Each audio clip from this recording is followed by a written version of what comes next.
రాజు ఇప్పుడు ఎట్లుంది? ఏం ప్రాబ్లంతో వచ్చినావు నువ్వు? ముక్కులోంచి బ్లడ్ పోతుంది, ఎక్కువ లాస్ అవుతుందని తీసుకొచ్చారు ఎమర్జెన్సీకి.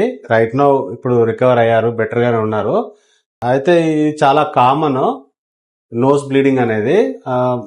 చాలా వరకు మామూలు ఏంటంటే ఈ పర్టికులర్ ఈ సమ్మర్ ఇంత వేడి ఉన్నప్పుడు కానీ లేదు వింటర్లో కానీ మీ మ్యూకోజ్ అనేది డ్రై అయిపోతుంది.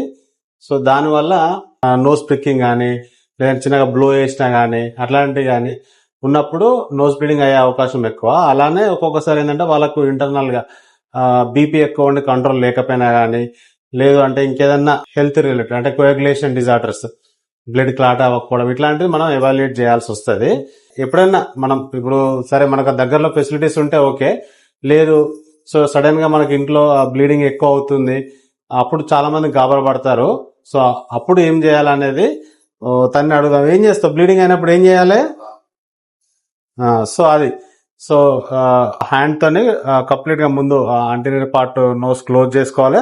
తర్వాత కొంచెం ముందుకి బెండ్ అయిపోయి ఒక 10 to 15 minutes అట్లా ఉంచుకోగలిగితే తొందరగా హోల్డ్ అయిపోతుంది. సో హోల్డ్ అయిపోయాక అట్లనే వెయిట్ చేయకుండా దగ్గరలో ఉన్న హాస్పిటల్ తీసుకెళ్తే ఏంటంటే వాళ్ళు ఏమేమి రీజన్ ఏంటో ఫైండ్ చేసి మళ్ళీ మళ్ళీ రాకుండా ఉంటుంది.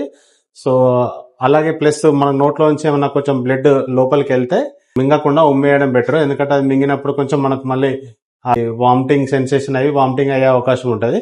మళ్ళీ ఆ వామిటింగ్ తో మళ్ళీ ప్రెజర్స్ రైజ్ అవడం వల్ల మళ్ళీ బ్లీడింగ్ ఎక్కువ అయ్యే అవకాశం ఉంటుంది. సో బీపీ కంట్రోల్ పెట్టుకోవాలి.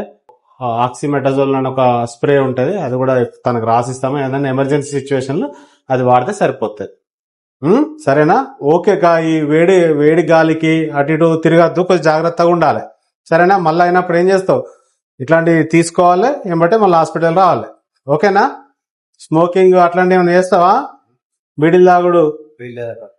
సరే, అట్లాంటివి ఏమంటే సరేనా? మంచిది.